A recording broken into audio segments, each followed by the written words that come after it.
Okay, so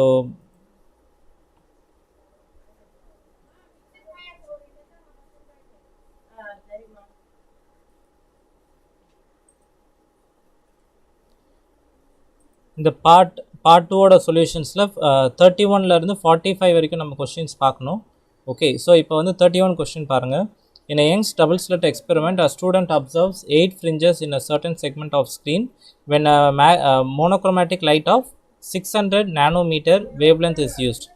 If the wavelength of the light is changed to 400 nanometer, then the number of fringes he would observe in the same region of the screen என்னவாக இருக்கும் அப்படின்னு கேட்குறாங்க. So கொஸ்டினை வந்து நம்ம visualize பண்ணால் it will be more better to understand. இது வந்து நம்மளோட slits, we know this one. So இது வந்து நம்மளோட ஸ்க்ரீன். ஸோ இது நம்மளோட சோர்ஸ்.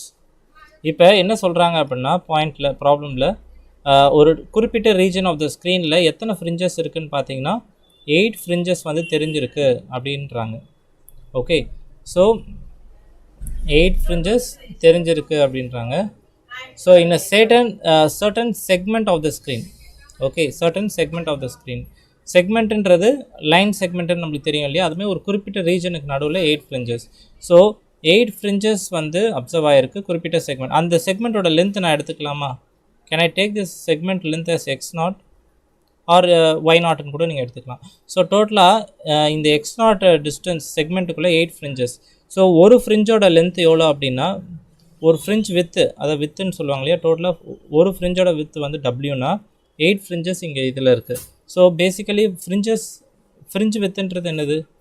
2 டார்க்கு ஃப்ரிஞ்சஸ்க்கு நடுவில் இருக்க இந்த லென்த்தை தான் what we call fringe width. அதே மாதிரி இந்த லென்த்து தான் it will be same as பிரைட்டுக்கும் இப்படி தான் இருக்கும். ரெண்டு பிரைட் ஃப்ரிஞ்சஸ் நடுவில் இருக்கிற length we call it as fringe width. Okay, so அந்த வித்து தான் இது. So x0 is equal to 8w. Okay, so இப்போ இது வந்து நம்மளுக்கு கிடைச்சிருக்கக்கூடிய ஆன்சர். ஸோ w என்னவாக இருக்கும்? நம்மளுக்கு lambda capital D by small d. Okay, so capital Dன்றது ஸ்லிட்டுக்கும் ஸ்க்ரீனுக்கும் உள்ள டிஸ்டன்ஸு. ஸோ இது வந்து என்னது? ஸ்லிட்டுக்கு நடுவில் இருக்கக்கூடிய இந்த டிஸ்டன்ஸ். ஓகே, இப்போ sorry it is slit with, ரைட்டா? ஓகே, கேபிட்டல் D நம்மளுக்கு தெரியும். இப்போ என்ன ஆக போகுதுன்னு பாருங்கள். இதில் வந்து 600 நானோமீட்டர் வேவ் லென்த் யூஸ் பண்ணும்போது 8 ஃப்ரிஞ்சஸ் தெரிஞ்சிருக்கு. இப்போ அதே நான் 400 நானோமீட்டர்ஸ் யூஸ் பண்ணும்போது வேவ் லென்த்தாக எத்தனை ஃப்ரிஞ்சஸ் தெரியுன்றது தான் இப்போ question. Okay, so W dash வந்து depending on wave length. So அதே செக்மெண்ட்டுக்குள்ளே அதே சேம் ரீஜன் கொடுத்துருக்காங்க பாருங்கள். அதே சேம் ரீஜனுக்குள்ளே வேவ் லென்த் சேஞ்ச் பண்ணும்போது எத்தனை ஃப்ரிஞ்சஸ் தெரியுன்றதை நம்ம பார்க்கணும். ஸோ நான் என்ன பண்ணலாம் அப்படின்னு பார்த்தீங்கன்னா, ரீஜன் வந்து நம்மளுக்கு ஃபிக்ஸடு x0. ஸோ அந்த ரீஜனில் பிஃபோராக எவ்வளோ வேவ் லென்த் தெரிஞ்சிருக்குன்னா 8 வித்து கவர் ஆகிருக்கு, 8 fringes. இப்போ எனக்கு எத்தனை ஃப்ரிஞ்சஸ் கவர் ஆக போகுதுன்னு தெரியாது, நான் அதை போட்டுக்கிறேன். இப்போ நான் வேவ் லென்த் மாற்றுறதுனால எனக்கு என்ன ஆகிடும்? ஃப்ரிஞ்ச் வித் வந்து மாறும். ஸோ W டேஷ்னு போட்டுக்கலாம். இப்போ 8 into lambda capital D by small d, this will be equal to n into wave லென்த்தை நம்ம சேஞ்ச் பண்ணுறோம். முன்னாடி லாம்டா இருந்துச்சு, இப்போ லாம்டா டேஷ்னு மாற்றுறோம், capital D by small d. So what we will have? Capital D இதெல்லாம் கேன்சல் ஆகிடும். So finally n is equal to 8 into lambda by lambda dash. So what is answer? நம்மளுக்கு பார்த்தீங்கன்னா வேல்யூ சப்ஸ்டியூட் பண்ணுங்கள், you will get answer. 8க்கு வந்து என்ன வரும் உங்களுக்கு? So இதுக்கு வந்து 8 into what we will have? 8 into 600 nanometer divided by 400 nanometer. Nanometer will get cancelled. So finally you will have 12. That means முன்னாடி வந்து 8 fringes இருந்துருச்சு 600 wavelength யூஸ் பண்ணும்போது, நானோமீட்டர் வேவ்லென்த் யூஸ் பண்ணும்போது. இப்போ 400 நானோமீட்டருக்கு நீங்கள் மாற்றும் போது எத்தனை ஃப்ரிஞ்சஸ் வருது? நம்மளுக்கு 12 fringes வருது. பிஃபோர் 8, இப்போ 12. Okay, so option 1 is correct here, ரைட்டா? ஸோ அதுக்கப்புறம் என்ன கேட்குறாங்க அப்படின்னா, angle between electric lines of force and equipotential surface அப்படின்னு கேட்குறாங்க. ஸோ நம்மளுக்கு நல்லாவே தெரியும் ஒரு பாயிண்ட் சார்ஜ், இது வந்து என்னோடய பாயிண்ட் சார்ஜ் அப்படின்னா, ஸோ இது வந்து ஃபீல்ட் லைன்ஸ், அவன் எலக்ட்ரிக் லைன்ஸ் ஆஃப் ஃபோர்ஸ்ன்றான் இல்லையா, which is nothing but field lines. இது வந்து ஃபீல்ட் லைன்ஸ். இப்போ ஈக்வி பொட்டன்ஷியல் சர்ஃபேஸ் இங்கே எப்படி இருக்கும் அப்படின்றது பார்த்தீங்கன்னா,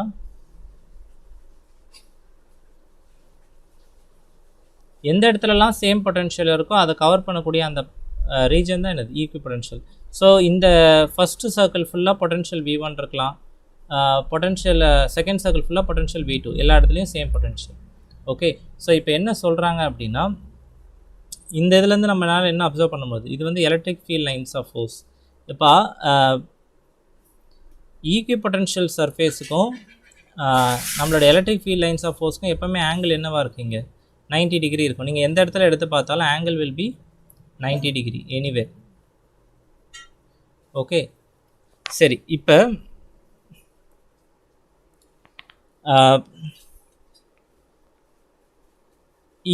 நம்ம வந்து ஒரு பாயிண்ட் சார்ஜுக்கு இப்போ நம்ம பார்த்தோம். இதே மட்டும் ஜென்ரலாக அவன் ஸ்டேட்மெண்ட் சொல்லியிருக்கான், பாயிண்ட் சார்ஜுக்குன்னு சொல்லது angle between electric field lines of force and equipotential surface பார்த்தீங்கன்னா, இப்போ நம்ம பாயிண்ட் சார்ஜுக்கு பார்த்தோம். But this is true for any charge distribution.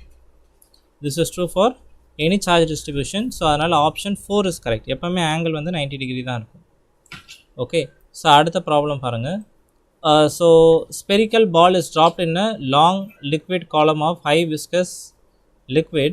The curve in the graph shown which describes the speed of ball as a function of time. So இவன் ஒரு graph கொடுத்துருக்கான், X ஆக்சிஸில் time, Y ஆக்சிஸில் வந்து speed of the ball. Okay, it is dropped இருக்கும், த்ரோனுக்கும் வித்தியாசம் உண்டு. ட்ராப்டுனா இட் இஸ் இனிஷியல் வெலாசிட்டி 0. ஒரு பாலை நான் ட்ராப் பண்ணுறேன்னா இனிஷியல் வெலாசிட்டி 0. ஸோ லிக்விட் காலம்ன்றது வேர்ட்டிக்கலாக இருக்கக்கூடியது. இந்த வேர்ட்டிக்கல் காலமில் நம்மளுக்கு என்ன இருக்குது அப்படின்னு பார்த்தீங்கன்னா, we are having liquid.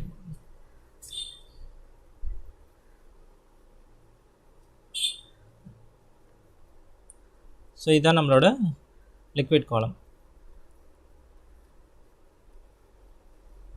இது வந்து ஒரு high viscous fluid.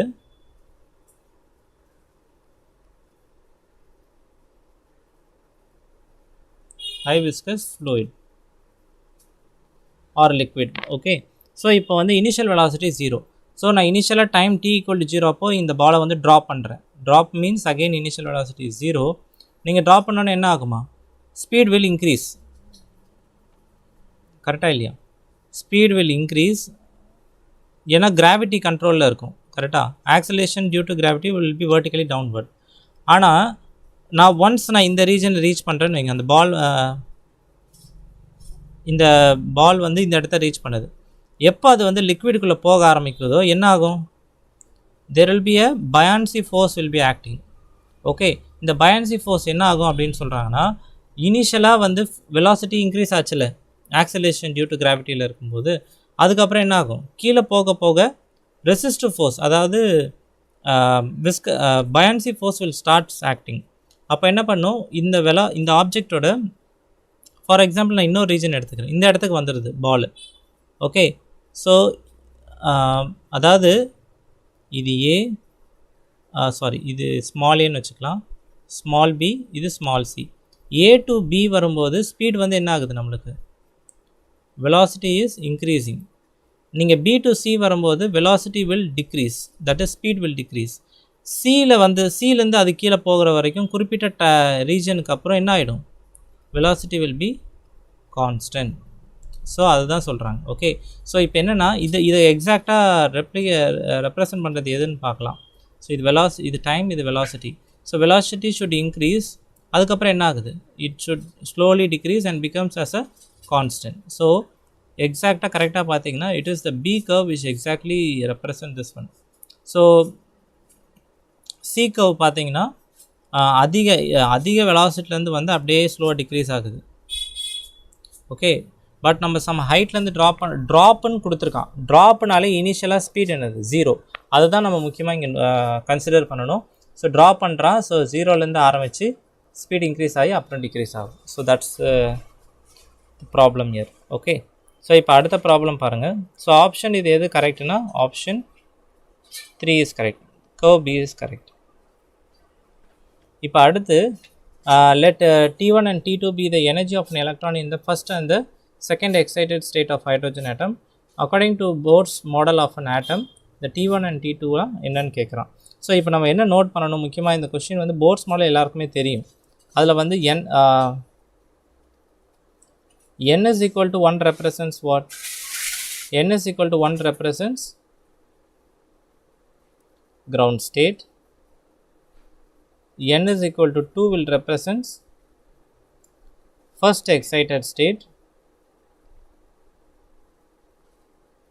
right? n is equal to 3 second excited state, அப்படி போயிட்டே இருக்கும்.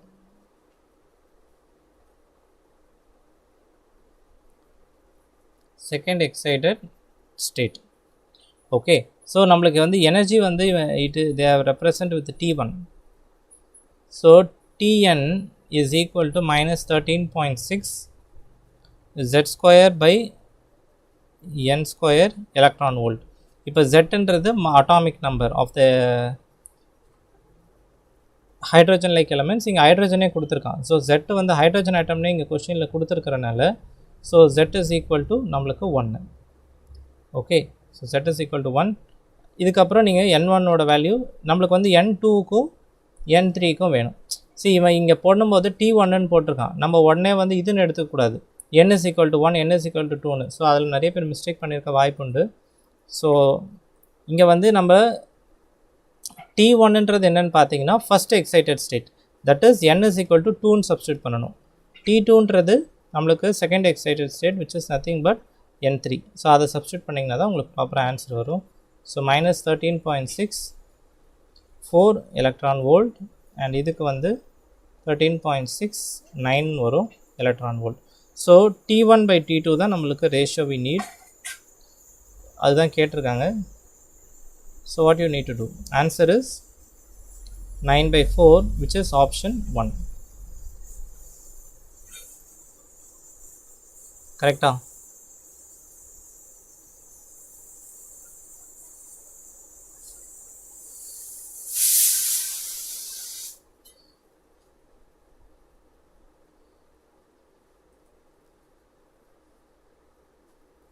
Okay right. இப்போ அடுத்த ப்ராப்ளம் போகலாம். அடுத்த ப்ராப்ளம் வந்து கொஞ்சம் ஈஸியான ப்ராப்ளம் இது ஒன்று. So graph which shows the variation of de Broglie wavelength of particle and associated momentum. அதாவது டி ப்ராக்லி என்ன ரிலேஷன் கொடுத்தாருன்னா மேட்டர் வேவ்ஸ்க்கு லாம்டா இஸ் ஈக்குவல் டு எந்த ஒரு ஆப்ஜெக்ட்டுக்கு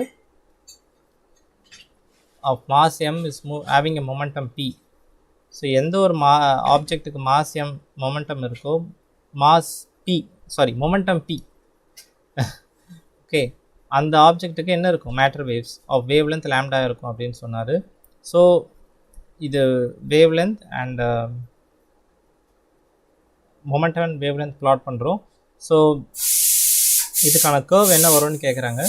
ஸோ நீங்கள் பி வந்து டென்ஸ் டு 0ன்னு போட்டிங்கன்னா lambda will goes to infinity plus infinity. Okay, so இதை வந்து நம்ம அப்சர்வ் பண்ணலாம். நீங்கள் பி வந்து 0ன்னு போட வந்தீங்கன்னா லாம்டா எங்கே போகும், இன்ஃபினிட்டிக்கு போகும், ப்ளஸ் இன்ஃபினிட்டி. ஸோ இது எந்த கிராஃப் ரெப்ரசன்ட் பண்ணுது, பி வந்து 0ன்றது ஆரிஜின் கரெக்டாக. ஆரிஜின் கிட்ட பார்க்கும்போது ஒரே ஒரு கர்வ் மட்டும் தான் ப்ளஸ் இன்ஃபினிட்டியை ரெப்ரசன்ட் பண்ணுது. அதுக்கப்புறம் பி வந்து பிஏ இன்ஃபினிட்டி ஆகும்போது லாம்டா என்ன ஆகும், நம்மளுக்கு 0 ஆகும். So the exact graph is flat line, ரைட்டா? ஓகே, ஸோ இப்போ அடுத்து செக்ஷன் பிக்கு போகலாம். செக்ஷன் பி வந்து லைக் ப்ராப்ளம்ஸ் எப்படி இருக்குன்றதை பாருங்கள். So 2 pendulums of length 121 centimeter and 100 centimeter starts vibrating in phase. Same phase na enna arthomna the angle which it made, okay, is same. இது வந்து நம்ம வந்து angular SHM ன்னு சொல்லலாமா? pendulum we can call it as an angular SHM. so இது வந்து they are initially starting the motion with a phase அப்படின்னா ரெண்டு பேரையும் இதோட லென்த் வந்து 121 சென்டிமீட்டர். ஓகே, இதோட டைம் பீரியட் வந்து T1 எடுத்துக்கலாம். அதே மாதிரி இவரோட லென்த் வந்து அவரோட கம்மின்னு வச்சுக்கோங்க.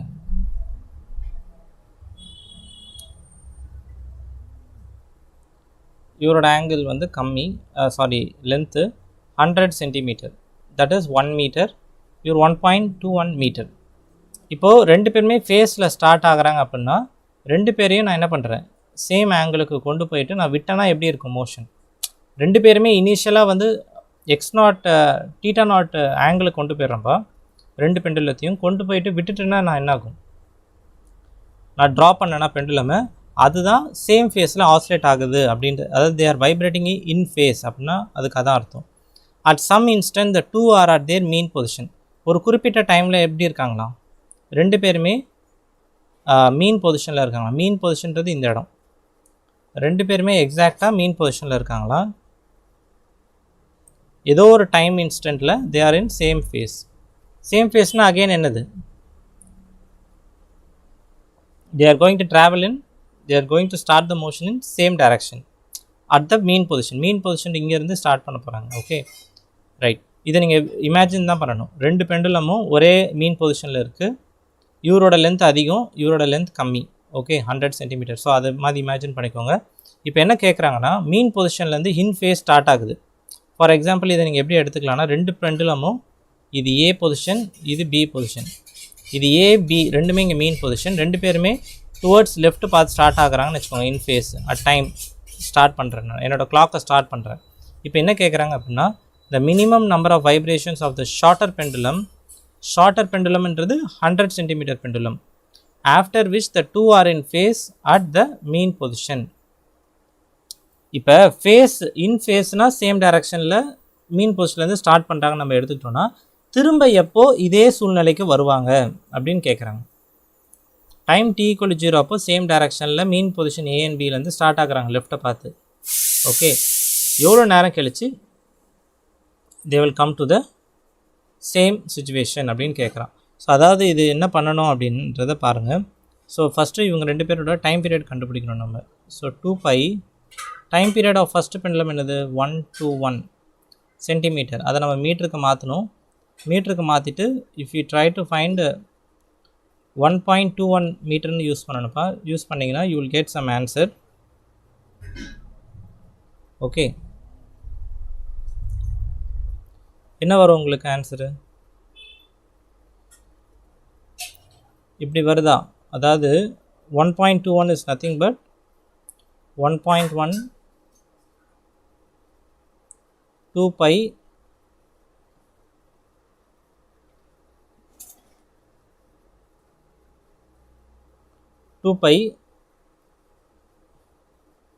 ரூட் ஆஃப் 1.21ன்றது என்னது 1.1. ஓகே, ஸோ அதனால் ரூட் ஆஃப் 1/g அப்படின்னு வரும். ஓகே, ஸோ இப்போ நம்மளோட ரிசல்ட் வந்து T1க்கு இது, T2க்கு என்ன வருது 2π root 100 centimetre which is nothing but 1ன்னு வரும். ரைட்டா, ரூட் 100க்கு இது பண்ணிங்கன்னா ஃபைனலி 1ன்னு வரும். So 1/g will be the answer. ரைட்டாப்பா, 100 சென்டிமீட்டர்ன்றது என்னது 1 மீட்டரில், ஸோ இதோட ரூட்டும் 1 தான். ஸோ இப்படி வரும். Can I right like this one? இப்போ இந்த ரெண்டு ஃபார்முலாவையும் கம்பேர் பண்ணுங்கள். T1 is equal to 1.1 times of T2 இப்படி எழுதலாமா? யாருக்கு டைம் பீரியட் அதிகம் இப்படி எழுதுனா T1 is greater than T2ன்னு அர்த்தம். கரெக்டாக, because it is some greater than 1 number multiple into T2. Right, இப்போ நான் இதை வந்து என்ன பண்ண போகிறேன்னு பார்த்தீங்கன்னா, இதை வந்து நான் ரேஷியோஸில் எழுத ட்ரை பண்ணணும். தட் இஸ் மேலே ஒரு 10 மல்டிப்ளை பண்ணுங்கள், கீழே ஒரு 10, will have this expression. Cross multiply பண்ணிங்கன்னா 10 T1 is equal to 11 T2. Okay,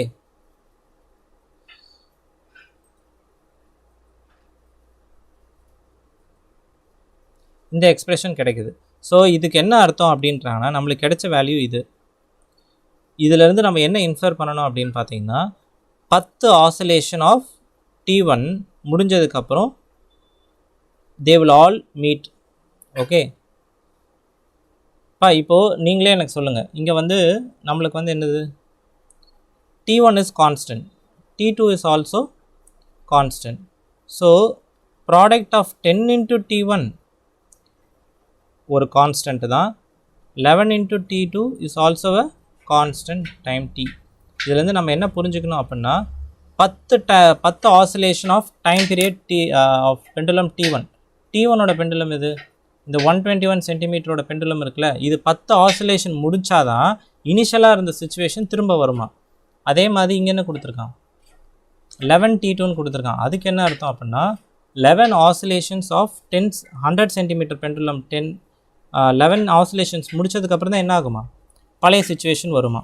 so நம்ம இதில் வந்து ஷார்ட்டர் பெண்டுலம் கேட்டிருக்கான். ஸோ ஷார்ட்டர் பெண்டுலம் கேட்கும்போது நம்ம என்ன ஆன்சர் பண்ணணும்.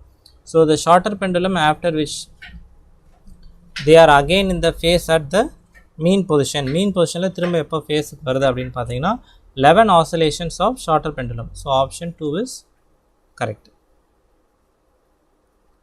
ஏதாவது டவுட்ஸ் இருக்கா? anyone is having doubt? Right. சரி, hi Parthasarathy, good afternoon. Right, இப்போ அடுத்த இது பாருங்கள். Volume occupied by a molecule molecules contained in 4.5 kg water at STP if the intermolecular forces vanishes away is. intermolecular forcesனால் என்னது, மாலிகூல்ஸ்க்கு இடையே உள்ள ஃபோர்ஸஸ் வந்து இல்லை. Okay, you can consider this as in vapour state, that is gaseous ஸ்டேட்டில் இருக்குன்னு நீங்கள் எடுத்துக்கலாம். Okay, intermolecular forces இல்லை. இப்போ ஸோ வாட் தேர் ஆஸ்கிங். சரி, இப்போ இதை வந்து நம்ம கொஞ்சம் கவனமாக ஹேண்டில் பண்ணலாம்.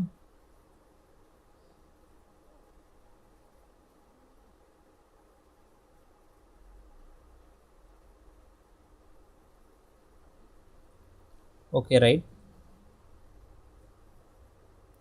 சரி, இப்போ again I will read the question. Volume occupied by the molecules contained in 4.5 kg water at STP, intermolecular forces vanishes னா என்ன அர்த்தம்னா வாட்டர் ஃபார்மில் இல்லை, அது it is in some gaseous form. Okay, அதாவது வேப்பர் ஃபார்ம். ஓகே, ஸோ இப்போ என்னென்னா நம்மளுக்கு சில விஷயங்கள் ஸ்டாண்டர்டான ரிசல்ட் தெரியும். அது என்னென்னா at STP, that is standard temperature and pressure.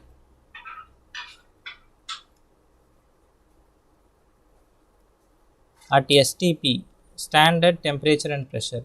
Standard temperature எவ்வளோ அப்படின்னு கேட்டிங்கன்னா 1 Kelvin.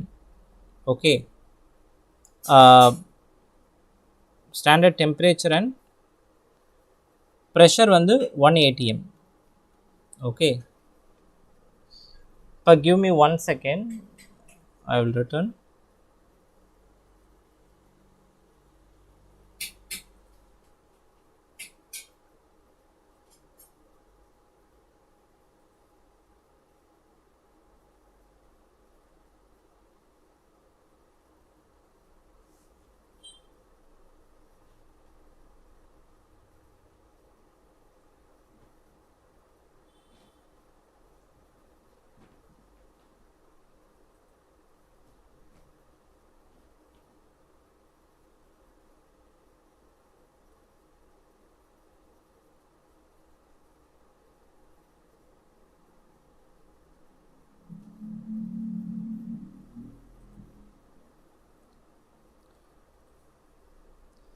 ஓகே, ஸோ நம்ம கண்டினியூ பண்ணலாம்.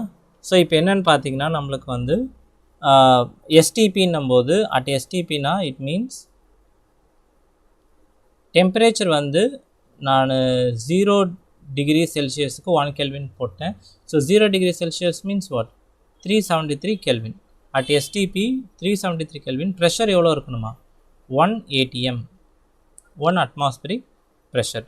ஓகே, ஸோ இந்த சிச்சுவேஷனில் என்ன ஆகுன்றதை பாருங்கள். அதாவது 1 mole of any gas at STP will occupy 22.4 liters of volume any gas. Okay, ஆனால் STPயில் இருக்கணும், ஸ்டாண்டர்ட் டெம்பரேச்சர் அண்ட் ப்ரெஷரில். ஓகே, ஸோ இப்போ நம்மளுக்கு இருக்கிறது வந்து 4.5 kg ஆஃப் வாட்டர், அதுவும் கேஷியஸ் ஃபார்மில் இருக்குது. இது வந்து எவ்வளோ வால்யூம் எடுக்குன்றது தான் கொஷின் கேட்குறான். Volume occupied. ஓகே, இப்போ 1 மோல் எவ்வளோ ஆக்குபை பண்ணுது? 22.4 லிட்டர்ஸ். அப்போது n மோல்ஸ் இப்போ நம்ம என்ன கண்டுபிடிக்கணும்னா 4.5 kgயில் ஆஃப் வாட்டர் H2Oவில் நம்பர் ஆஃப் மோல்ஸ் எவ்வளோ இருக்குதுன்னு கண்டுபிடிக்கணும். Okay, so number of moles கண்டுபிடிக்கிற ஃபார்முலா என்னது? கிவன் மாஸ், எவ்வளோ மாஸ் நம்மக்கிட்ட இருக்கோ அது given mass divided by molar mass. You need to divide by. So what is given mass? 4.5 kg. kg நான் என்ன பண்ணுறேன், கிராமில் எழுதுகிறேன். ஓகே, ஏன்னா மோலார் மாஸ் வந்து கிராம் பர் மோலில் கொடுத்துருப்பாங்க. ஸோ நீங்கள் H2Oக்கு நீங்கள் கண்டுபிடிக்கணும் மோலார் மாஸ் அப்படின்னா எவ்வளோ இருக்குன்னா 18 கிராம் பர் மோலுன்னு இருக்கும். ஓகே, ஸோ இதை நீங்கள் எவாலுவேட் பண்ணி பார்த்தீங்கன்னா கேன்சல் பண்ணி 250 மோல்ஸ் அப்படின்னு வரும். ஓகே, ஸோ ஒரு மோலில் எவ்வளோ வால்யூம் ஆக்குபை பண்ணுதுன்னா 22.4 லிட்டர்ஸ். இப்போ நம்மக்கிட்ட எத்தனை மோல் இருக்குது? n மோல்ஸ் இருக்குது, சாரி 250 மோல்ஸ் இருக்குது. ஸோ அப்போ எவ்வளோ வால்யூம் ஆக்குபை பண்ணும்? 250 into 22.4 லிட்டர்ஸ். இப்போ என்ன விஷயம்னா நம்மளுக்கு வந்து ஆன்சர் வந்து லிட்டர்ஸில் இல்லை. ஸோ லிட்டர்ஸில் இல்லாதப்போ நம்ம என்ன பண்ணணும் அப்படின்னா மீட்டர் க்யூபுக்கு மாற்றணும். வால்யூமோட யூனிட் என்னது? SI unit metre cube. Metre அது வந்து மீட்டர் க்யூபாக இருக்கும் லிட்டர்ஸில் எழுதும்போது. சரி, நம்மளுக்கு என்ன தெரியணும் அப்படின்னா 1 litre is equal to how மச்னு பார்த்தீங்கன்னா 1000 சென்டிமீட்டர் க்யூப்னு அர்த்தம்ன்றாங்க. ஓகே, ஸோ அப்போ இது என்னவாக இருக்கும் அப்படின்னா 10⁻³ மீட்டர் க்யூபாக இருக்கும். ஓகே, ஸோ 250 into 22.4 into 1/1000 இல்லை 10⁻³ போட்டுக்கிட்டு பண்ணிங்கனாலும் okay. So this is the volume. So இதை நீங்கள் எவாலுவேட் பண்ணி பாருங்கள். ஆன்சர் வந்து 5.6. ஸோ 1 லிட்டர் வந்து நான் சப்ஸ்டியூட் பண்ணிட்டேன் 1/1000, தட் இஸ் 10⁻³ 5.6 மீட்டர் க்யூப் அப்படின்னு வரும் ஆன்சர். ஓகேவா? Right. So answer is option A is correct. Right. இப்போ அடுத்து என்ன சொல்கிறாங்கன்னு பாருங்கள். Nucleus of mass number 189. ஒரு நியூக்ளியஸ்க்கு மாஸ் நம்பர் எவ்வளோ இருக்கான்? 189 இருக்குது. இட் ஸ்பிளிட்ஸ் அப் இன்ட்டு 2 நியூக்ளியாக ஸ்பிளிட் ஆகுதான், 125 and 64 and 125. Ratio of the radii of the 2 daughter nucleus என்னவாக இருக்கும் அப்படின்னு கேட்குறான். அதாவது ratio of radius of mass number 125 divided by ratio of radius of 64. இவங்க ரெண்டு பேரோட ரேஷியோ என்னவாக இருக்குன்றான். இப்போ என்னென்னா நம்மளுக்கு டைரெக்டாக ஃபார்முலாஸ் இருக்குது. ஓகே, ரேடியஸ் ஆஃப் நியூக்ளியை கண்டுபிடிக்குது. R is equal to R0 a power 1/3. இது வந்து ஒரு ஸ்டாண்டர்ட் ஃபார்முலா. R0 வந்து ஃபெர்மி கான்ஸ்டன்ட்னுவாங்க. ஆர்ன்றது இங்கே என்னது? நியூக்ளியஸோட ரேடியஸ். R0ன்றது என்னது நம்மளுக்கு? R0ன்றது Fermi constant. Okay, Fermi constant அப்படின்னா பட் இந்த ப்ராப்ளம் நம்மளுக்கு யூஸ் ஆகாது. 1.2 into 10⁻⁻15 மீட்டர். ஓகே, ஸோ இப்போ வந்து நம்மளுக்கு வந்து ஏன்றது என்னன்னு பார்த்தீங்கன்னா மாஸ் நம்பர் இந்த இடத்துல. ரைட்டா? ஸோ இதை வச்சு நம்ம யூஸ் பண்ணி கண்டுபிடிக்கணும். ஸோ ரேஷியோஸ் கேட்டிருக்கான். ரேஷியோஸ் கேட்கும்போது நீங்கள் என்ன பண்ணலாம்? ஸோ நீங்கள் ரேஷியோஸ் எடுத்திங்கன்னா R1க்கு என்ன வரும்? R0 into A1 வந்து 125 பவர் 1/3. R2க்கு என்ன பண்ணலாம்? R0 into 64 power 1/3. ரைட்டா? ஸோ R0 கேன்சல் ஆகிடும். ஸோ நான் இந்த இடத்துல ரேஷியோஸ் எழுதுகிறேன் அப்படின்னா R0 will get cancel. So இது மாதிரி நம்மளுக்கு ஒரு டேர்ம்ஸ் வரும். ஓகே, ஸோ 5 பவர் 3 1 to 5 நீங்கள் எப்படி எழுதலாம்? 5 பவர் 3 64 வந்து 4 பவர் 3ன்னு எழுதலாமா? அப்படி எழுதிங்கன்னா பவர் 3 will get cancel. ஃபைனலாக உங்களுக்கு வந்து ஆன்சர் என்ன வரும்? 5/4ன்னு வரும், which is option 4 is correct. Okay, சரி, இப்போ அடுத்து ரைட், அடுத்த ப்ராப்ளம் பாருங்கள். Given below are two statements, one is labeled as assertion and other is labeled as reason for it. So அசர்ஷன்றது ஸ்டேட்மெண்ட், அதுக்கான ரீசன் வந்து ப்ராப்பராக கொடுத்துருக்காங்களா இல்லையான்றதை வச்சு we need to answer this question. So first assertion என்ன சொல்கிறாங்க? stretching of a spring is determined by shear modulus of the material of the spring. அதாவது shear modulusன்றது நம்மளுக்கு தெரியும், tangential force கொடுக்கும்போது we will just நம்மளுக்கு வராது. ஓகே, ஷியர் மாடுலஸ்ன்றது. Rigidity modulus நம்மளுக்கு இருக்குது, யங்ஸ் மாடுலஸ் இருக்குது. ஓகே, சரி, இப்போ இந்த ஸ்டேட்மெண்ட் பார்த்தீங்கன்னா stretching of a spring. So shape of the body வந்து இங்கே சேஞ்ச் ஆகுது. ஓகே, நீங்கள் ஸ்ட்ரெச்சிங் பண்ணும்போது so it depends on the shear modulus of the material. So மெட்டீரியலோட ப்ராப்பர்ட்டியான ஷியர் மாடுலஸை டிபெண்ட் பண்ணது தான் அது. Okay, so this statement is said to be accepted. நம்ம அக்செப்ட் பண்ணலாம் இந்த ஸ்டேட்மெண்ட்டு. ஸோ இப்போ அடுத்து செகண்ட் ஸ்டேட்மெண்ட் ஒன்று கொடுத்துருக்காங்க பாருங்கள். Coil spring of copper has more tensile strength than the steel spring. So copper ஸ்ப்ரிங்கோட ஸ்ட்ரென்த்து, காப்பர் ஸ்ப்ரிங்கை எடுத்துக்கிறாங்க, அப்புறம் என்ன எடுத்துக்கிறாங்க? ஸ்டீல் ஸ்ப்ரிங் எடுத்துக்கிறாங்க. இதை ரெண்டுத்தையும் கம்பேர் பண்ணி என்ன சொல்கிறாங்கன்னா, காப்பர் ஸ்ப்ரிங் ஆஸ் அதாவது coil spring of copper has more tensile strength than steel spring having same dimension. So length, area எல்லாமே சேமாக இருக்கான். இதில் காப்பருக்கு அதிகமான டென்ஸ்டைல் ஸ்ட்ரென்த் இருக்குமா இல்லை ஸ்டீலுக்கு இருக்குமா அப்படின்றாங்க. ஸோ டென்ஸ்டைலுக்கான வார்த்தைக்கு அர்த்தம் என்ன அப்படின்னு பார்த்தீங்கன்னா, டென்சைல் என்ன அப்படின்னா it refers to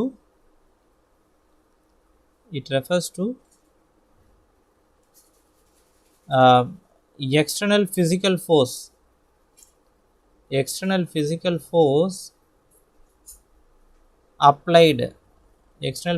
force applied to a material in pulling direction, in pulling and direction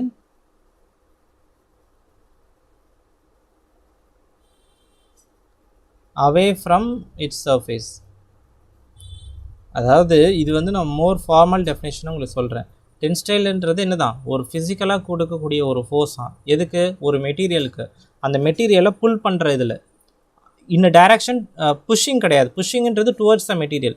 இது வந்து புல்லிங்கும் போதே நம்மளுக்கு புரியுது, புல்லிங் எ மெட்டீரியல், அது that means away from its surface. கரெக்டாக? புல்லிங்ன்றது தான் direction away from its surface. கரெக்டாக? So pulling it's nothing but direction away from its surface. So ஜென்ரலாக பார்த்தீங்கன்னா it's a very known property that டென்ஸ்டைல்ன்றது external force. இந்த external ஃபோர்ஸை நல்லா வித்ஸ்டாண்ட் பண்ணக்கூடிய ப்ராப்பர்ட்டி யாருக்கு இருக்குது அப்படின்னு பார்த்தீங்கன்னா, definitely the tensile strength is greater for steel then copper. எந்த இதுலன்னு பார்த்தீங்கன்னா tensile strength. External force apply பண்ணாலும் அதோட இதை வந்து வித்ஸ்டாண்ட் பண்ணுறது. Okay, so stress strain relationship இருக்கும் இல்லையா, அதை பேஸ் பண்ணுது இது. ஸோ ஆப்ஷன் வந்து இவன் வந்து ராங்காக கொடுத்துருக்கான், காப்பர் ஹேஸ் மோர் டென்சைல் ஸ்ட்ரென்த்துன்னு. So this option is false. இது வந்து நம்மளுக்கு true. So which option should be correct? Option 4 is correct. A is true but R is false. Right. இப்போ அதுக்கப்புறம் இது வந்து ஒரு நல்ல கொஸ்டின், இது இன்ட்ரெஸ்டிங்கான ஒரு கொஸ்டின். ஸோ இப்போ என்ன கொடுத்துருக்கான் அப்படின்னா,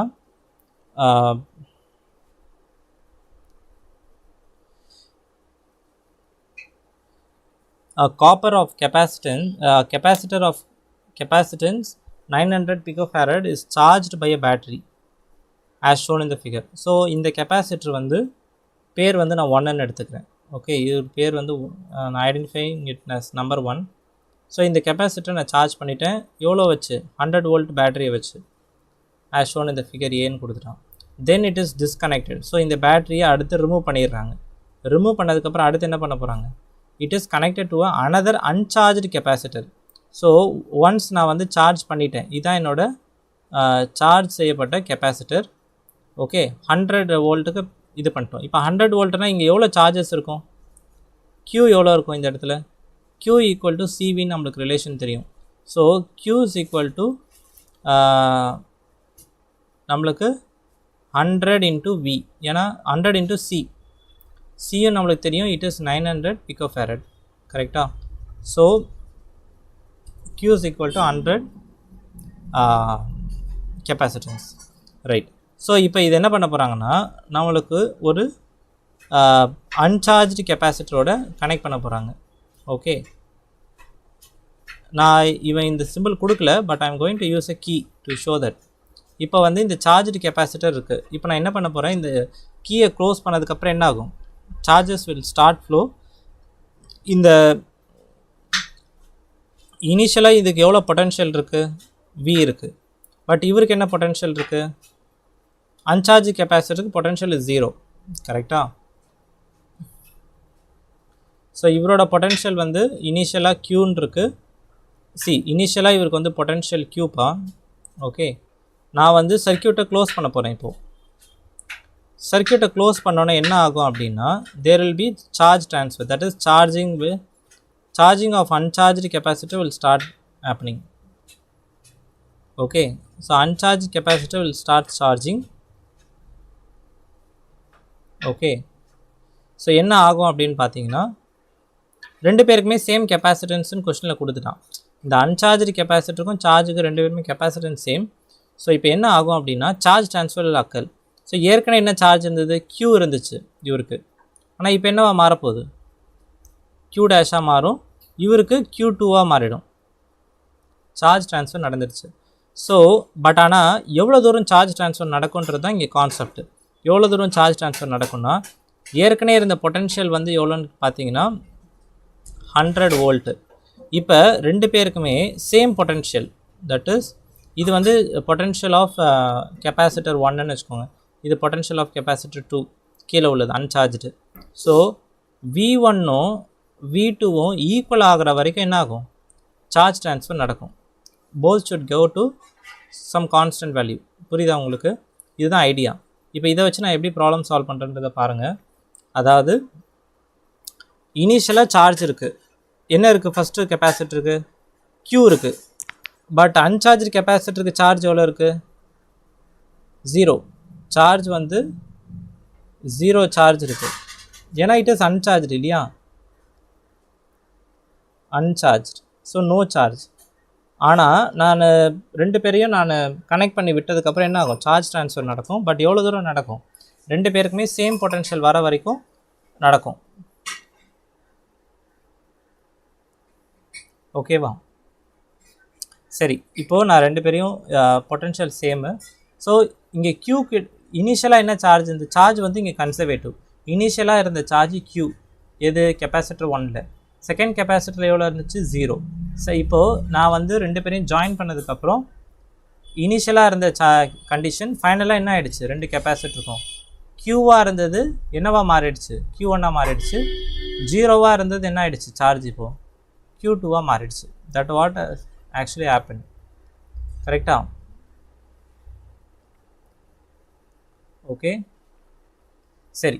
இப்போ பொட்டென்ஷியல் என்ன ஆயிருக்கும், பொட்டென்ஷியல் என்ன ஆயிருக்குன்னா, ரெண்டு பேருக்குமே சேம் பொட்டென்ஷியல் வர அளவுக்கு ரெண்டு பிளேட்டு ரெண்டு பேருக்குமே சேம் பொட்டென்ஷியல் வர அளவுக்கு சார்ஜ் ட்ரான்ஸ்ஃபர் நடந்திருக்கும். ஸோ Q ஈக்குவல் டு சிவின்னு நம்மளுக்கு ஃபார்முலா தெரியும். So V is equal to என்னது, இது வந்து after charging. Okay, Q1 by இப்படி எழுதலாமா, ரெண்டு பேருக்குமே சேம் கெப்பாசிட்டன்ஸ் தானே, ஆனால் சார்ஜ் மட்டும் இப்போ different, capacitance same.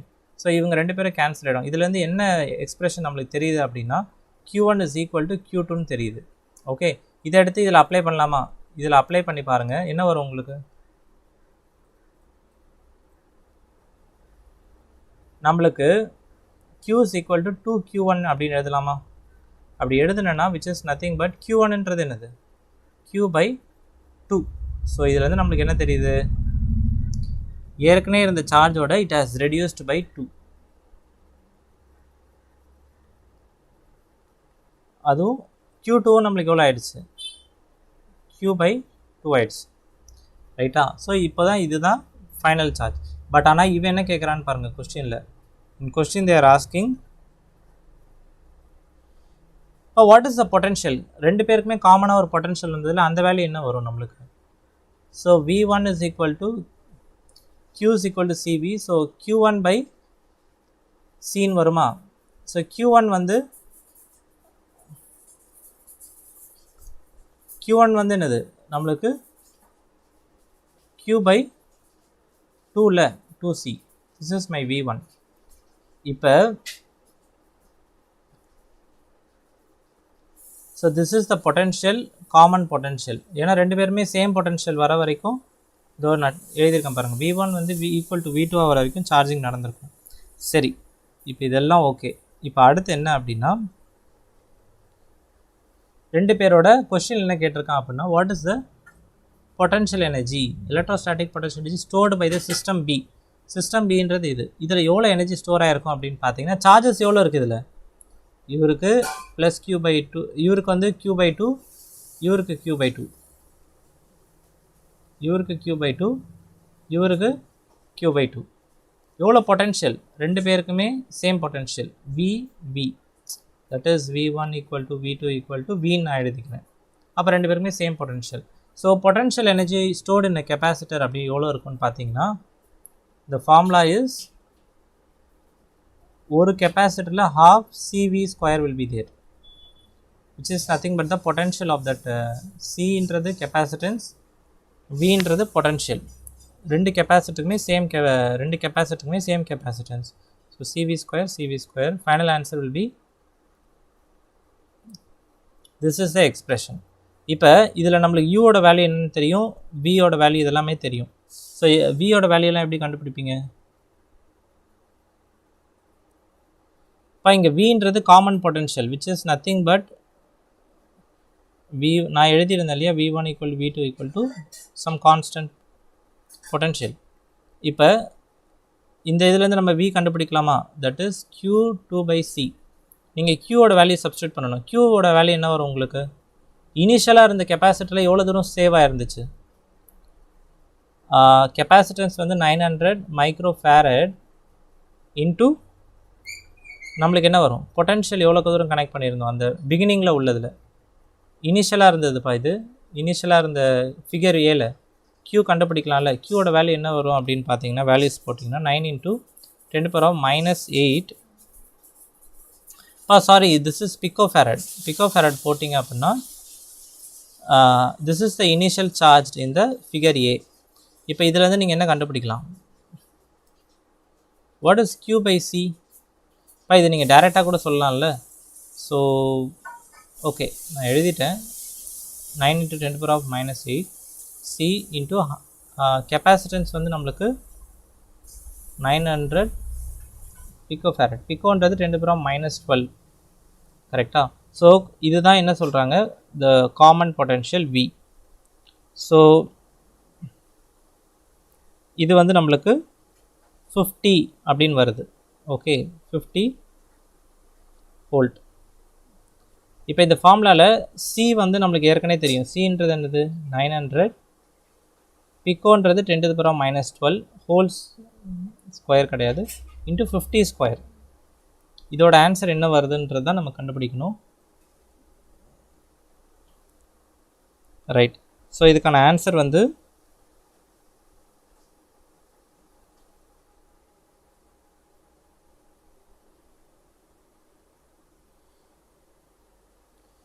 So evaluate பண்ணி பார்த்துடலாம்.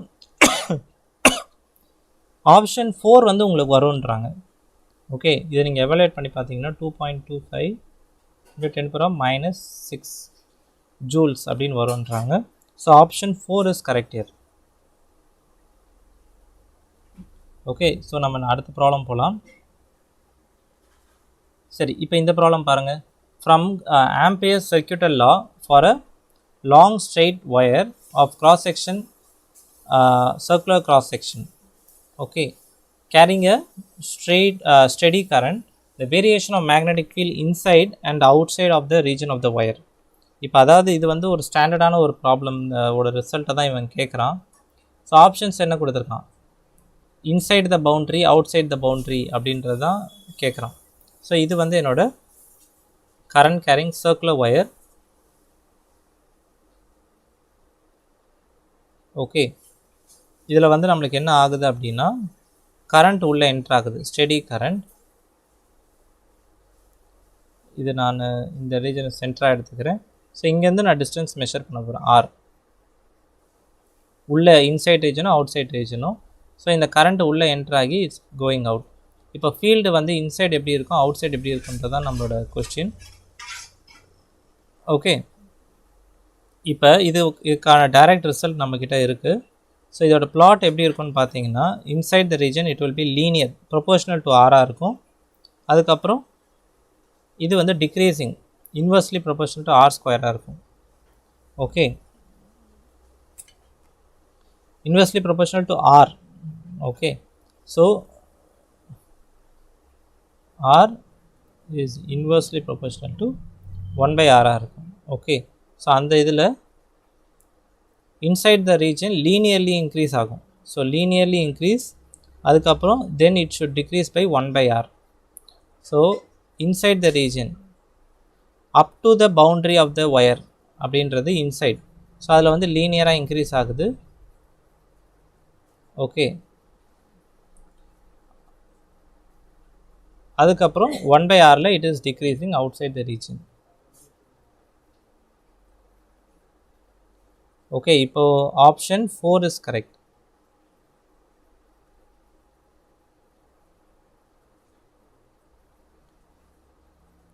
ரைட், இப்போ அடுத்து இந்த ப்ராப்ளம் பாருங்கள். This is a very simple problem. So area of rectangular ஃபீல்டுன்றது இவன் வந்து இங்கே வந்து மீட்டர் ஸ்கொயர்னு கொடுத்துருக்கான். ஃபீல்டுன்னும் போது யூனிட் கொடுத்துட்டான். That means is trying to say something about the area of ஃபீல்டுன்றது is trying to say. So area of rectangular field of length வந்து 55.3 மீட்டர், பிரெத்து வந்து 25 மீட்டர். இப்போ after rounding off the value for correct significant figures area என்னவாக இருக்கும் அப்படின்னு கேட்குறான். So ரெண்டு இதை மல்டிப்ளை பண்ணுங்கள், என்ன ஆன்சர் வருதுன்றதை பாருங்கள்.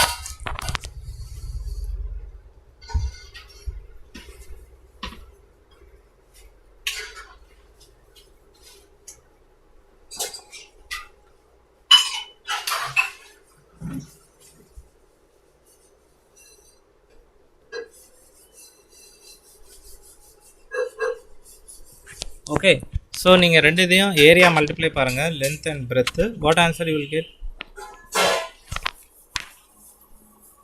ஸோ மீட்டர் ஸ்கொயர்னும் போது அவன் ஃபிசிக்கல் ஏரியா ஒரு சர்ஃபேஸை சொல்ல வரான். ஸோ ஏரியாவோட ஆன்சர் வந்து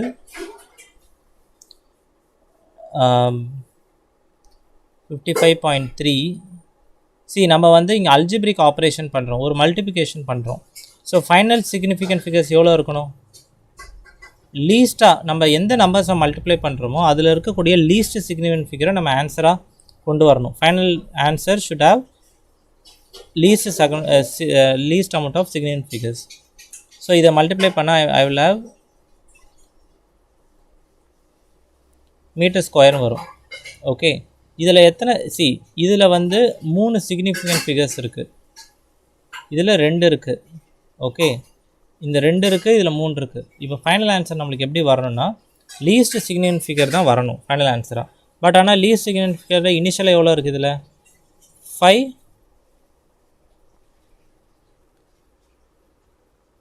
5 சிக்னிஃபிகன்ட் ஃபிகர்ஸ் இருக்குது. ஓகே,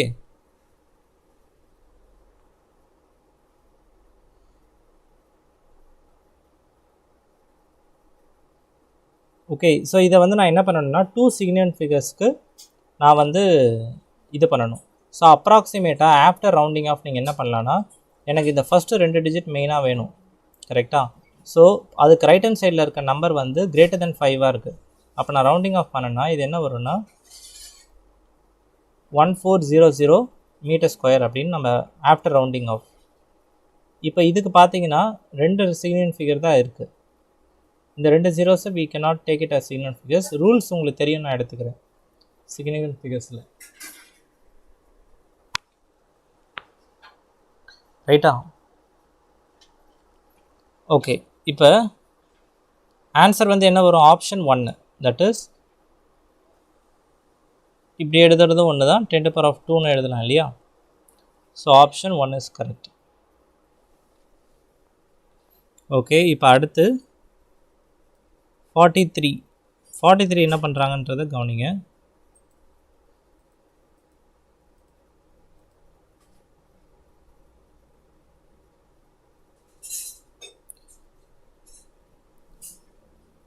வணக்கம் சரண்ராஜ்.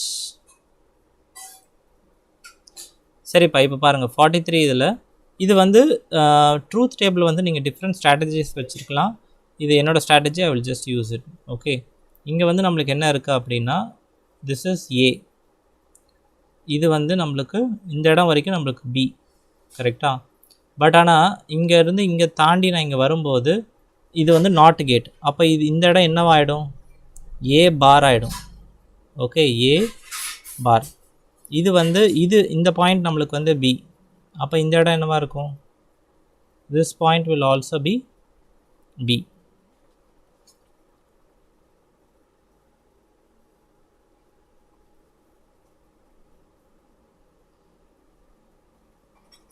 ரைட்டா?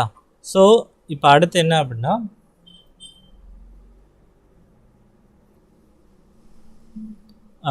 ஸோ இந்த இடமும் நம்மளுக்கு ஏ, இந்த இடம் ஏன்னா இந்த இடமும் ஏ தானே.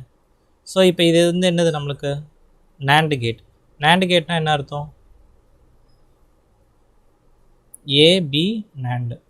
ஆனால் இதுவும் நேண்டு கேட்டு தான். இன்புட்ஸ் என்னது? ஏ பாரும் பியும் தான் இன்புட்டு. ஆனால் இங்கே NAND கேட்னால we need to put a bar. இப்போது நம்ம அடுத்து என்ன பண்ணணும் அப்படின்னா, this is again AND கேட்டா? இது என்ன கேட்டது? இது இஸ் AND கேட். ஸோ இதோட ஆன்சர் சி வந்து என்னவா வரும்னா, ANDனா என்னது? ப்ராடக்ட். ஸோ இப்படி ஒரு ஆன்சர் நம்மளுக்கு வரும். ஓகே, ஸோ இதை நான் வந்து பிரேக் பண்ணி எழுதுனா இன்னும் என்னால் இது பண்ண முடியும். டி-மாய்வர் தியரம் வந்து நம்ம யூஸ் பண்ணலாம். ஸோ ஏபி பார்ன்றது என்னது? A bar plus B bar. And இதை நான் அடுத்து எப்படி பிரேக் பண்ணலாம்? A bar double bar B bar. So A double bar நீங்கள் போட்டிங்கன்னா again we will get A plus B bar. So இதை நான் அடுத்து ஏ ப்ளஸ் பி பார்னு எழுதுகிறேன். நீங்கள் ப்ராடக்ட் பண்ண வேண்டியதான்.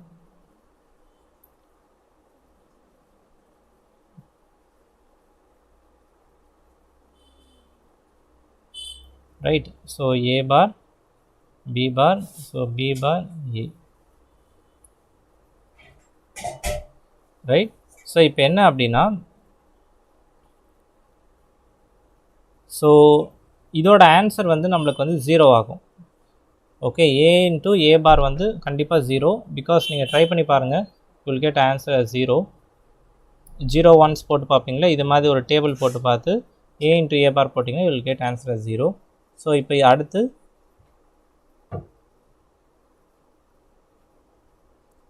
ஸோ இதில் இந்த மொதல் 2 டேர்ம்ஸில் பி பாரை நான் வெளில எடுக்கிறேன். ஸோ ஏ பார் ப்ளஸ் ஏன்னு வரும்.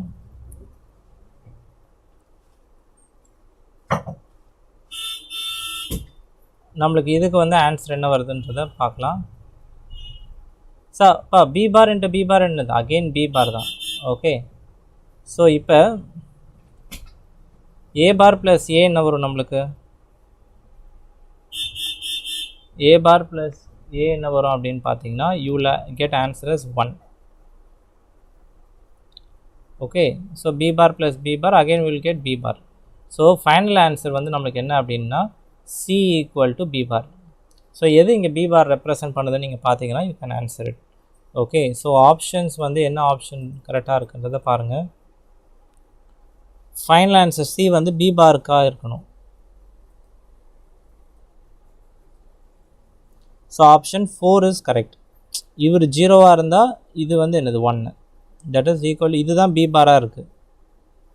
1ஆக இருந்தால் இவர் 0, 0வாக இருந்தால் 1, 1ஆக இருந்தால் 0. ரைட்டா? ஓகே. ஸோ இப்போ அடுத்த ப்ராப்ளம் பாருங்கள். இது வந்து ஆப்டிக்ஸில் ஒரு சிம்பிளான ப்ராப்ளமாக கேட்டிருக்காங்க. 2 transparent media A and B. மீடியான்றது it's nothing but a medium. 2 medium A and B are separated by a plane boundary. So இது வந்து 2 பவுண்ட்ரி இதான் பிளெயின் பவுண்ட்ரியாக எடுத்துக்கோங்க.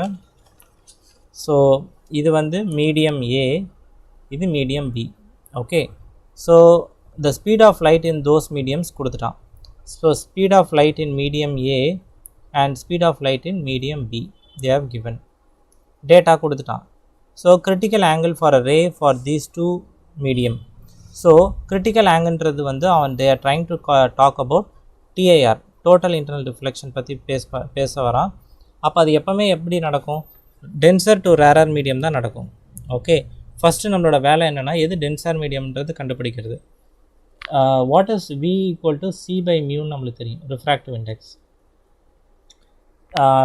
சின்றது கான்ஸ்டன்ட், டினாமினேட்டர்ன்றது நம்மளோட ரிஃப்ராக்டிவ் இண்டெக்ஸ். யாருக்கு அதிகமாக இருக்கும் ரிஃப்ராக்டிவ் இண்டெக்ஸ்? மீடியம் ஏக்கு, அதாவது மீடியம் ஏக்கு ரிஃப்ராக்டிவ் இண்டெக்ஸ் ஏ அப்படின்னா what is the value? 1.5 into 10 to the power of 8. அதே மீடியம் பிக்கு சி பை மியூ பின்னு வரும், which is 2 into 10 to the power of 8. ஓகேவா? ஸோ இதில் நம்மளுக்கு வெலாசிட்டிஸ் இருக்குது. இது எப்போ வந்து இது பாசிபிள்? எது டினாமினேட்டரில் அதிகமாக இருக்கணும்? மியூ ஏ அதிகமாக இருக்கணுமா, மியூ பி அதிகமாக இருக்கணுமா? இந்த ரிசல்ட் ரைட் ஹேண்ட் சைடில் வந்து எது கம்மியாக இருக்குது? 2வா இல்லை 1.5வா? ஏன்னா ரெண்டு பேருமே 10 to the power of 8 தான். ஸோ கண்டிப்பாக என்ன இதுலேருந்து நம்மளால் என்ன இன்ஃபர் பண்ண முடியுதுன்னா mu A is greater than mu B.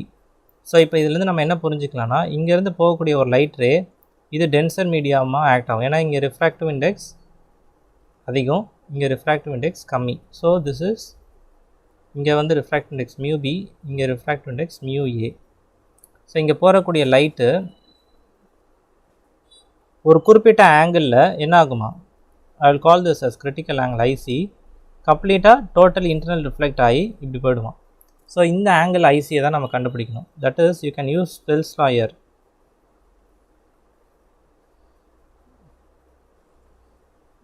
This is equal to mu B into sine R. இப்போ ஆர் வந்து இங்கே என்னது நம்மளுக்கு 90 டிகிரி.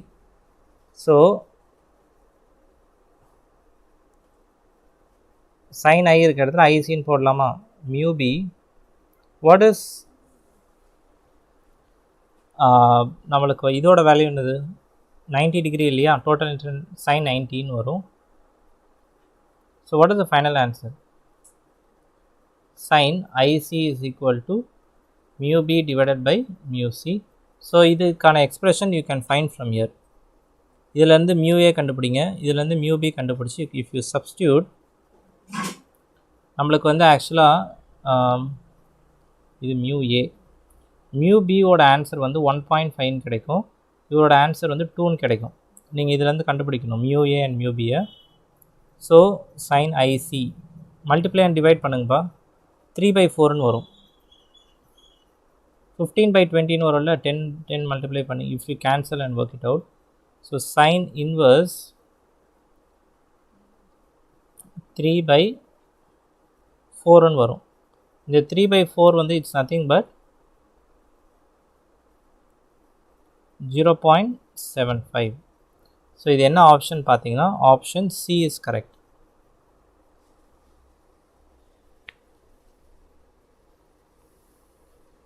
Okay, right.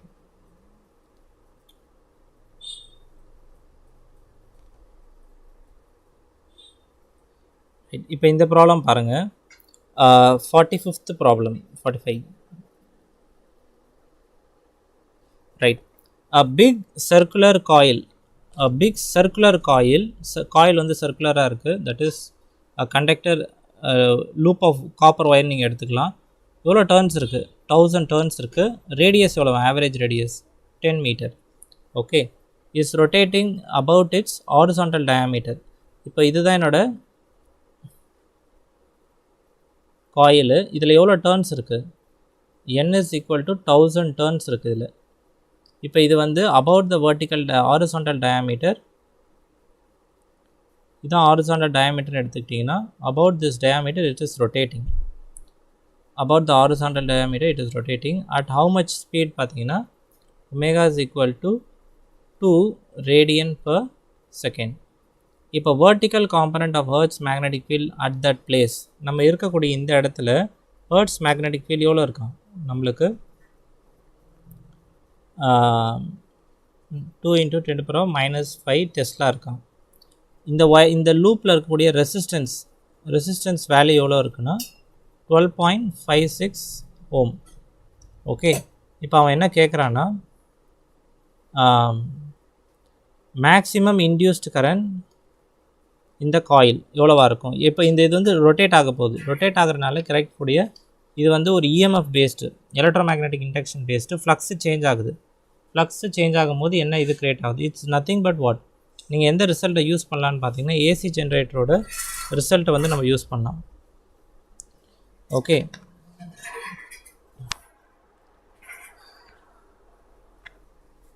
அப்பா கால் பண்ணுறாங்க.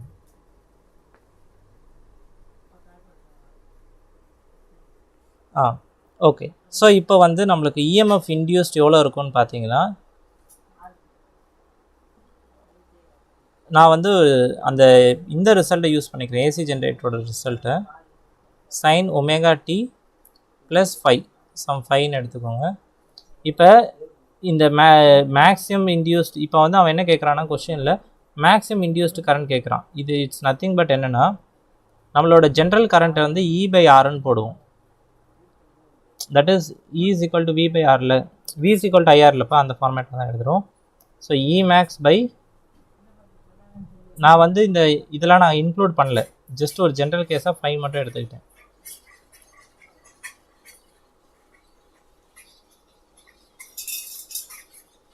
ஸோ இப்போது நம்மளுக்கு வந்து டிவைடட் பை ஆர், இதுதான் நம்மளோட மேக்ஸிமம் கரண்ட். இதை நீங்கள் வந்து ஏசி ஜென்ரேட்டரில் படிச்சிருப்பீங்க. ஓகே, ஸோ இப்போ இந்த ஐமேக்ஸ் தான் நம்ம கண்டுபிடிக்கணும். ஐமேக்ஸ் கேட்குறாங்க கொஸ்டினில். இதோட வேல்யூ என்னவாக இருக்குன்னா இமேக்ஸ் வந்து NBA ஒமேகாவாக இருக்கும்.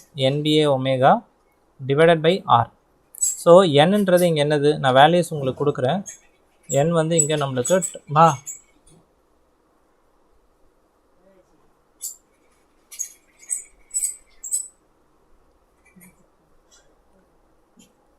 n is equal to 1000. நம்மளுக்கு இங்கே b வந்து எவ்வளோன்னா 2 × 10⁻⁵ டெஸ்லா நம்மளுக்கு. இப்போ ஏரியா ஆஃப் கிராஸ் செக்ஷன் வந்து circular coil, total area of cross section. So pi radius என்னது நம்மளுக்கு, ஆவரேஜ் ரேடியஸ் கொடுத்துருக்கான் 10ன்ட்டு. ஸோ 10 ஸ்கொயர் ரைட்டா. ஸோ அதுக்கப்புறம் omega they have given 2 radian per second. So ஃபைனலாக ஆரோட வேல்யூ தே ஹவ் கிவன். ஆரோட வேல்யூ என்னது 12.56 ஓம்.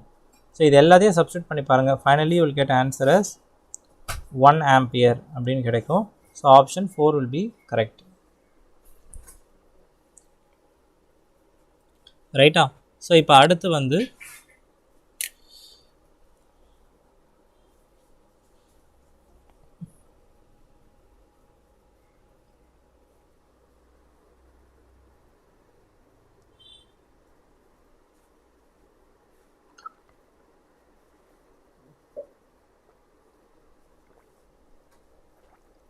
ஓகே, இப்போ அடுத்த கொஸ்டின் பாருங்கள்.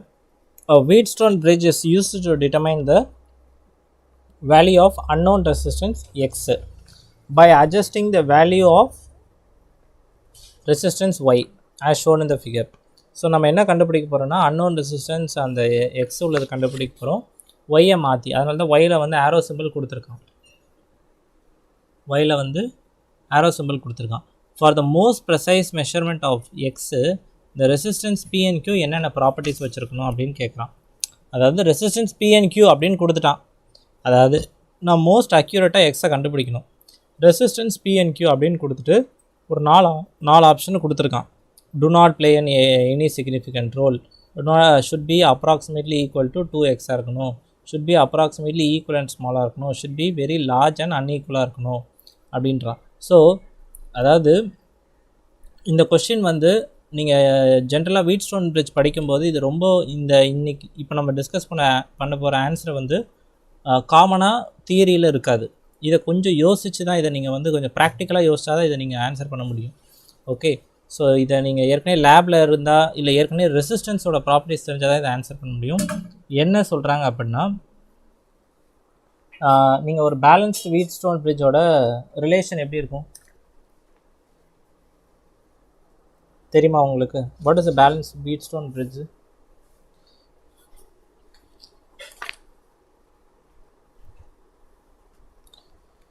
நம்மளுக்கு P by Q equal to x by ஒய்யாக இருக்கும். இந்த ரேஷியோ மீட் பண்ணால் கேலனோமீட்டரில் நோ கரண்ட் வில் ஃப்ளோ. அப்போது என்ன ஆகும்?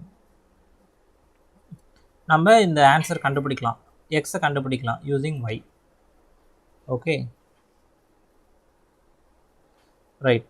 சரி, இப்போ என்ன சொல்கிறாங்கன்னா இந்த ஸ்டேட்மெண்ட்டை எழுதிக்கோங்க. ஆஸ் இன் ஜென்ரலாகவே resistors commercially available, resistors commercially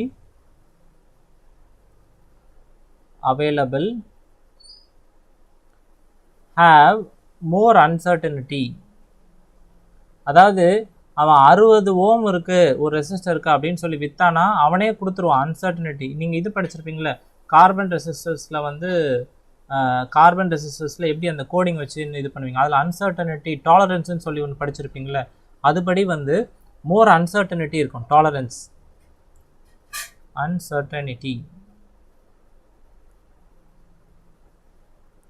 okay, from the originally labelled value, அதாவது ஒரிஜினலி லேபிள்டு வேல்யூலேருந்து நம்மளுக்கு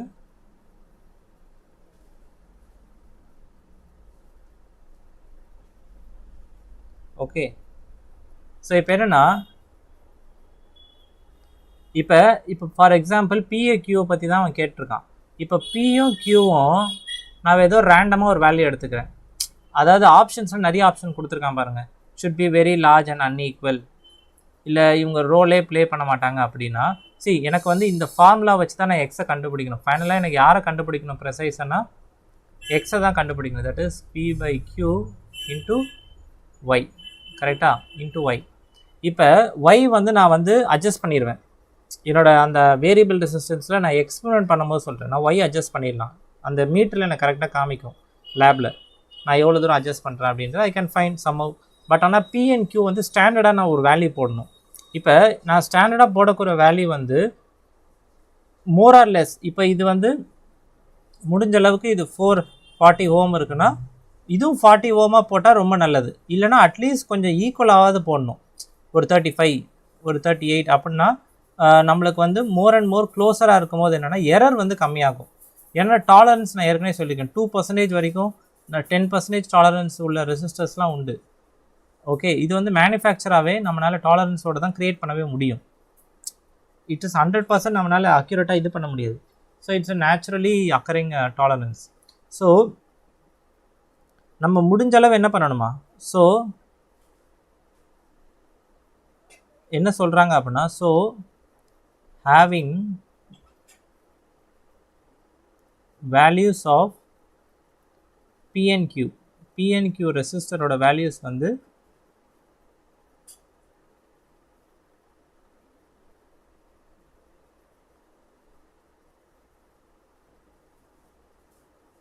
should be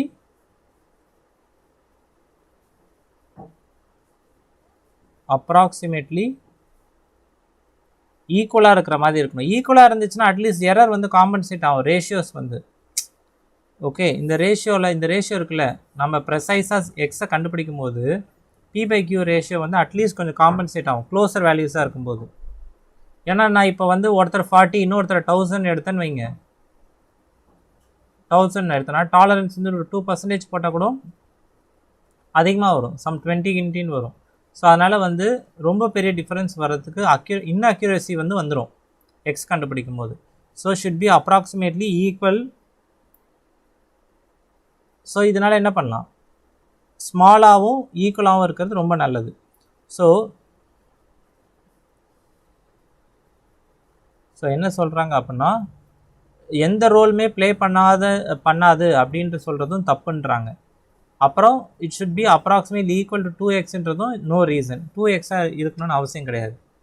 பிஎன்கியூவும் மேண்டரி கண்டிஷன் கிடையாது. 2x அப்ராக்சிமேட்லாம் ரெண்டு பேருமே பிஎன்கியூ 2xாக இருக்கணும்னு அவசியம் கிடையாது. அப்போது should be approximate equal and ஸ்மாலாக இருக்கிறதுக்கான ரீசன் சொன்னேன். நீங்கள் அதிகமாக போக போக டாலரன்ஸ் அந்த அன்சர்டனிட்டி அதிகமாகும். ஸோ லார்ஜ் வேல்யூ கண்டிப்பாக அக்செப்டட் கிடையாது. ஓகே, ஸோ ஈக்குவல் அண்ட் ஸ்மால்ன்றது ரீசனபிள் ஆன்சர்.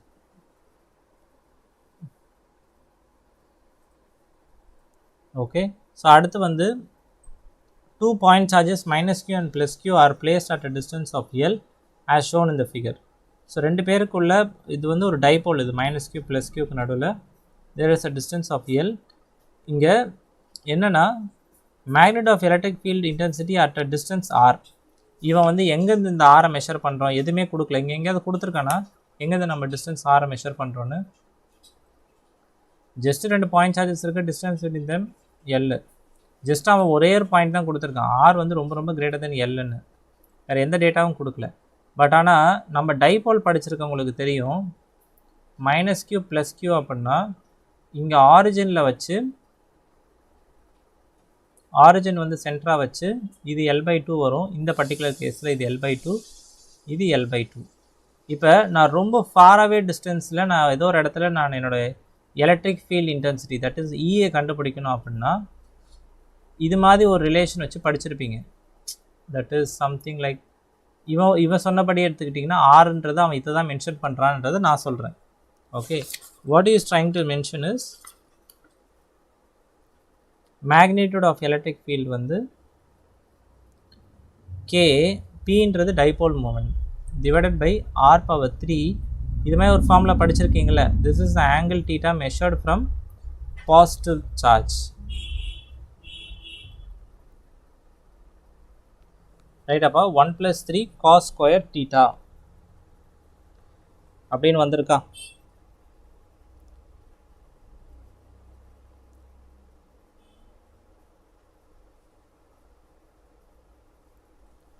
ஓகே, ஸோ இதில் வந்து நீங்கள் பார்த்தீங்கன்னா r is proportional to 1/r⁻3.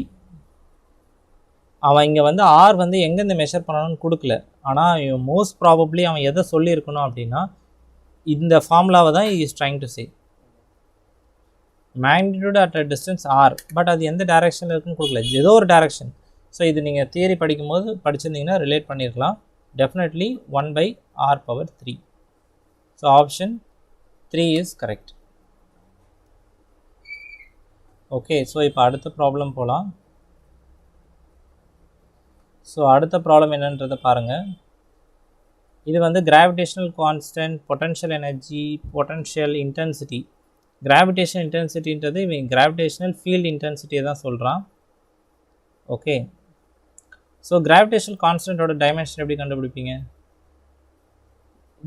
F is equal to G m1m2/r² இல்லையா? இதில் நீங்கள் கிராஸ் மல்டிப்ளை பண்ணிங்கன்னா G என்ன வரும் உங்களுக்கு? F r² divided by m1m2. இதை வச்சு உங்களால் என்ன சொல்ல முடியும்னா டைமென்ஷன்ஸ் போட்டு பார்த்தீங்கன்னா என்ன வரும் உங்களுக்கு? mlt-2 ஸ்கொயர் ப்ராக்கெட் போடலப்பா, நான் கொஞ்சம் இது நார்மல் ப்ராக்கெட் போடுறேன். ஆக்சுவலாக ஸ்கொயர் ப்ராக்கெட் தான் வரணும்.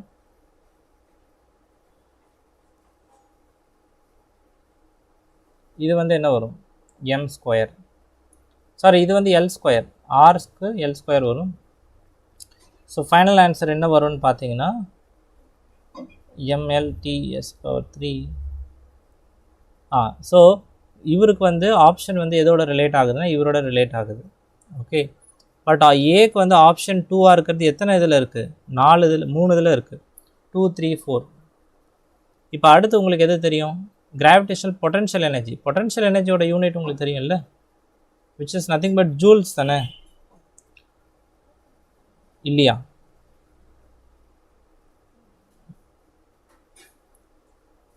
பொட்டன்ஷியல் எனர்ஜிக்கு வந்து யூனிட் வந்து ஜூல்ஸ் தானப்பா. ஸோ ஜூல்ஸை நீங்கள் எப்படி எழுதுவீங்க? ஃபோர்ஸ் இன்ட்டு டிஸ்பிளேஸ்மெண்ட்னு எழுதலாமா?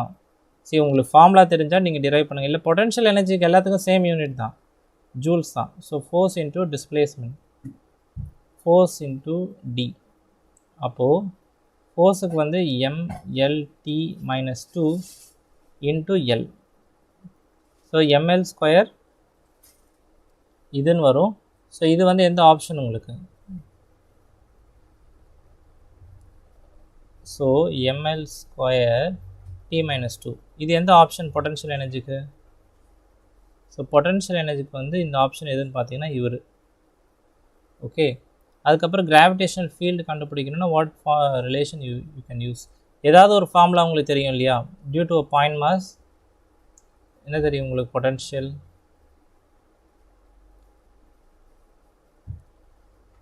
கிராவிடேஷனல் ஃபீல்டு கண்டுபிடிங்க ஏதாவது ஒன்று. If you try to do it.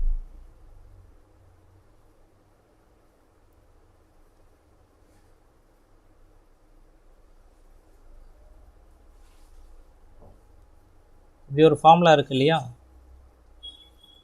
F/mன்னு வரும். ஓகே, ஸோ இதில் வந்து L minus 2 will come. So option வந்து இவருக்கு வந்து 3. அட்லீஸ்ட் நம்ம 3 கண்டுபிடிச்சிட்டோம். இதை வச்சு what you can see option, which option is correct?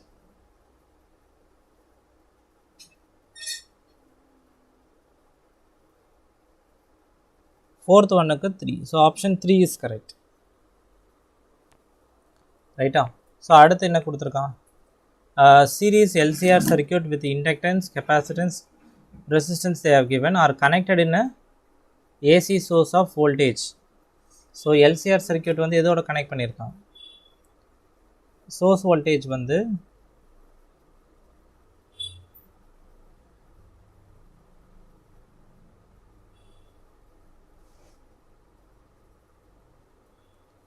இது வந்து சாரி ஐம் சாரிப்பா completely.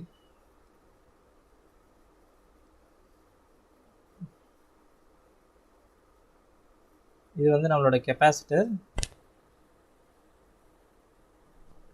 inductor, and this one is what? Resistor. And this one is resistor. So இதில் வந்து source வந்து 200 sin 100t கொடுத்துருக்கான். இதை நீங்கள் எதோட கம்பேர் பண்ணி பார்க்கணுன்னா ஸ்டாண்டர்ட் ஈக்குவேஷன் என்னன்னா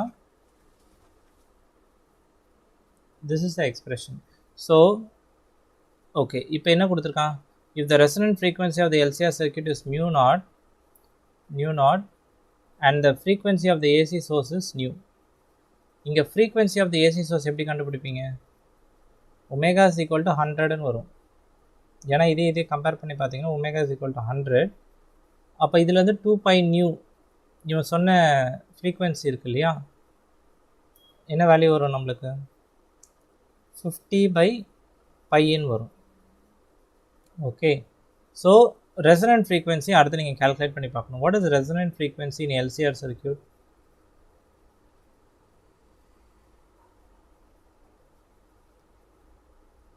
ரைட்டா? இதை நீங்கள் கால்குலேட் பண்ணி பாருங்கள். எல் நம்மளுக்கு என்னென்னு தெரியும், inductance, and C is the capacitance 10 mu. இதை சப்ஸ்டியூட் பண்ணி பார்த்தீங்கன்னா ஆன்சர் என்ன வருதான்? 50/π. ஸோ நம்மளுக்கு என்ன ஆன்சர் வருதுன்னா ரெண்டுமே ஆன்சர் சேம் ஈக்குவலாக வருது. இதுவும் ரெண்டுமே நம்மளுக்கு சேமாக வருது.